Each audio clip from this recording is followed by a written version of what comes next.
So this week we're going to be looking at Mark 13, which is the hardest and most controversial passage anywhere in the Gospel of Mark.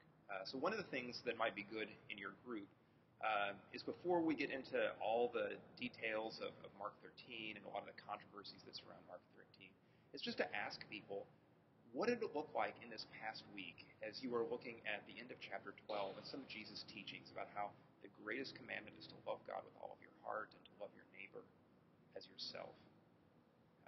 Did we actually do that? Did we imitate the widow who was willing to give everything she had to Jesus?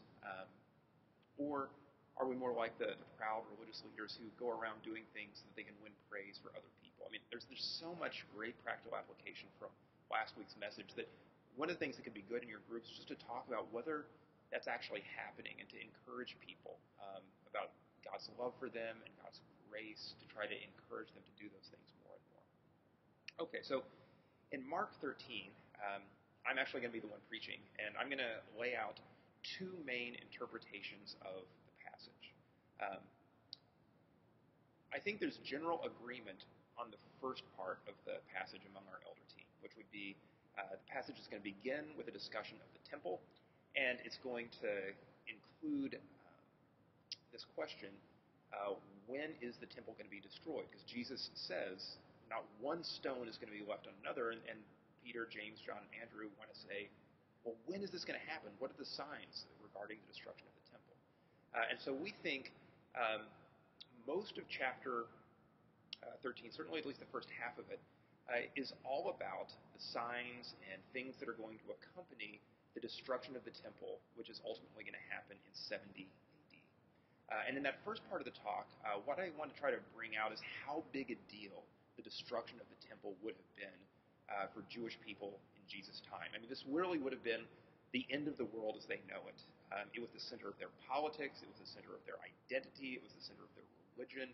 The temple was the place where they could have sacrifices for sins. I mean, everything was bound up in it. And part of what I think is going on is this is Jesus working out the implications of something he said back in chapter 12. So remember when Cody was teaching in chapter 12 about the parable of the tenants. And specifically, the message of the parable was that God has sent prophet after prophet after prophet to his vineyard, his people. And last, he is going to send his son. And when they reject the son, there is going to be destruction, and the vineyard is going to be taken away from them and given to other people. And the religious leaders correctly perceived that the parable was directed against them. Well, what Jesus is talking about with the destruction of the temple is just the practical application of that. The physical temple is what the religious leaders have built everything around. That's their vineyard. And Jesus is saying, this temple is going to be destroyed. I am going to become the new temple. I am going to become the place where what is human and what is divine meet. I am going to be the sacrifice that allows you to stand before God. You, because of your rejection of the ways of God, are going to lose the temple.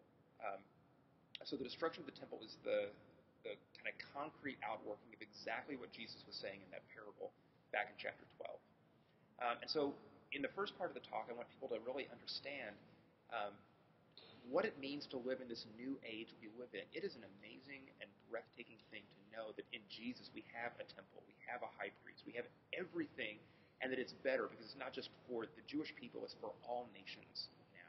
Right? So that'll be in the first part. Well, then we get, starting around verse 25 or so, to these more kind of cosmic pictures of the sun being darkened and the moon and the stars and all these kinds of things. And here's where we're going to get more disagreements, because some people are going to say that those passages are now looking forward to when Jesus is going to come back again and he's going to gather up the church to himself.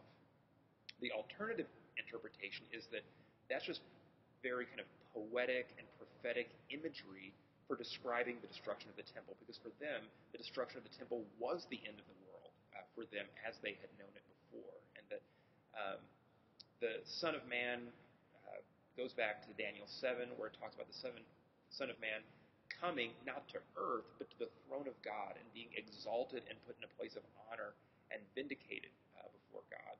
And so the point on the second interpretation is this whole chapter is about the destruction of the temple in 70 AD. And the point is, the destruction of the temple is going to confirm for people that Jesus really is the Messiah, that he's the one who has ascended like the Son of Man to be at the throne of God.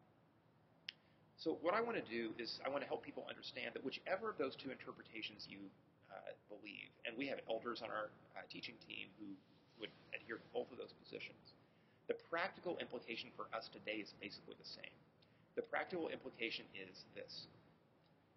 If we believe that the destruction of the temple in 70 AD is the first part, but then it points forward toward the second part where Jesus is saying